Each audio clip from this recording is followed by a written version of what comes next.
네, 오늘은 각별한 의미가 있는 날입니다. 우리 원내대표께서 가장 어려운 시기에 원내대표로서의 역할을 가장 훌륭하게 수행해 주셨고 또 그 성과도 아주 컸다는 생각이 듭니다. 지금 대한민국에서 정치가 실종됐습니다. 당대표가 상대 당대표를 거의 욕설에 가깝게 비난을 하는 그런 상황, 또 여야의 대화가 실질적으로 사라져버린 그런 안타까운 상황 속에서도 끊임없이 대화를 통해 설득을 통해 우리 국민들이 원하는 바를 조금이나마 이뤄낸 정말로 역량 있는 대표님이셨다라고 생각합니다. 계속 하셨으면 좋겠는데 참 아쉽게 생각합니다. 네, 정말 고생하셨고요. 네, 고맙습니다. 21대 국회 거의 마지막에 이르고 있는데 이태원 참사 특별법을 여야 합의로 통과시킬 수 있어서 참으로 다행입니다. 진실을 규명하는 것에 대해서 왜 이 정부 여당이 이처럼 인색한 것인지 이해가 되지 않습니다. 정말 거부하는 자가 범인이라서 그런지는 잘 모르겠습니다만 백주대낮에 정말로 영문도 모르고 우리 국민 159명이 유명을 달리하는 이 참혹한 사건에 진상을 규명하고 책임을 분명하게 해서 그 책임을 묻고 동일한 사고가 발생하지 않도록 재발 방지 대책을 강구하는 것은 국민의 생명 안전을 지켜야 될 국가의 최소한의 책무인 게 분명합니다. 국가의 책임을 대신하는 대통령, 또 국가 권력을 행사하는 집권 여당, 이 점에 대해서 정말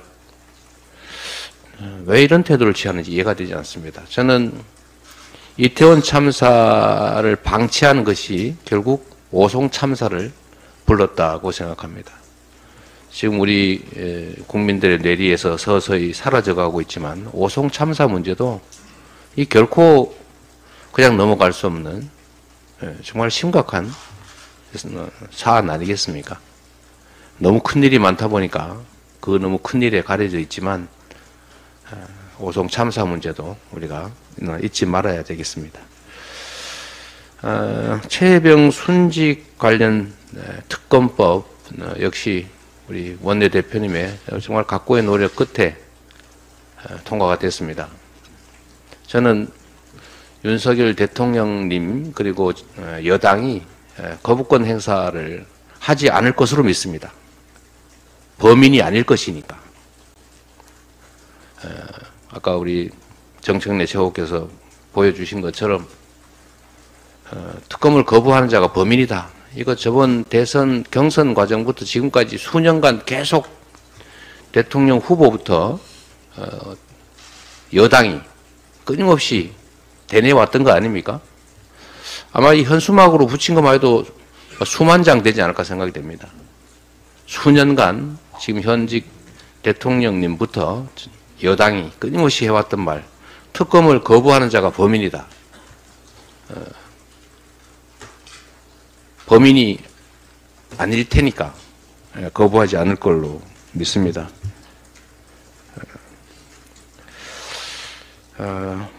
제가 영수회담에서도 말씀드렸던 것처럼 정치가 전쟁이 돼서는 안 됩니다. 또 반드시 상대방을 죽여야 이길 수 있는 것도 아닙니다. 존중하고 공존하면서 대화와 타협을 통해 국민들의 의사에 접근해 가는 것, 이 정치를 되살려야 합니다. 그리고 정치의 근본은 국민들의 삶과 국가의 미래를 개척하는 일이기 때문에 지금 당장 가장 시급한 민생 중심으로, 국민 중심으로 국정을 전환해야 합니다. 지금 대한민국 성장률도 낮고 국민소득도 지금 역주행을 해가지고 지금 세계 10위권에서 14위권으로 멕시코 다음으로 밀려났다는 거 아닙니까? 멕시코 다음 아마 우리 국민 여러분께서 실제 현장에서 체감하고 계실 겁니다. 환율 급등 때문에 수입 물가도 오르고, 그러다 보니 세계에서 감자, 사과 가격이 가장 비싸다고 합니다. 어떻게 살라는 겁니까? 이런 데 신경 써야 됩니다. 그리고 소비 쿠폰을 통한 지역 경제, 지방 경제, 골목 경제, 또 소상공인 지원, 그리고 우리 국민들에 대한 실질 소득이 감소해버린 우리 국민들에 대한 소득 지원으로 민생 회복 지원은 반드시 우리가 추진해야 됩니다. 소득 이전에만 집중을 해가지고 엉뚱한 주장을 하는데 물가 상승 걱정하지 않습니까? 근데 이거는 제가 대통령께도 말씀드렸지만 이게 만약에 수요 측면에서 생긴 물가 상승이라면 맞는 말입니다. 그런데 이거는 지금의 현재 물가 상승 문제는 공급 측면의 문제입니다. 우리가 고등학교 경제, 정치 경제 책에서 배운 거 아닙니까? 공급 측면에서 생긴 문제이기 때문에 물가 걱정을 해서 경제를 회복하는 데 도움이 되는 이런 정책을 하지 않는다는 것은 자가당착이죠. 좀 진지하게 국민의 입장에서 또 우리 국민들의 삶의 현장을 직시하면서 정책을 검토해 주시기를 다시 한번 당부드립니다. 말씀드리겠습니다. 국민의 삶만큼 먹고 사는 문제만큼 중요한 게 어디 있겠습니까?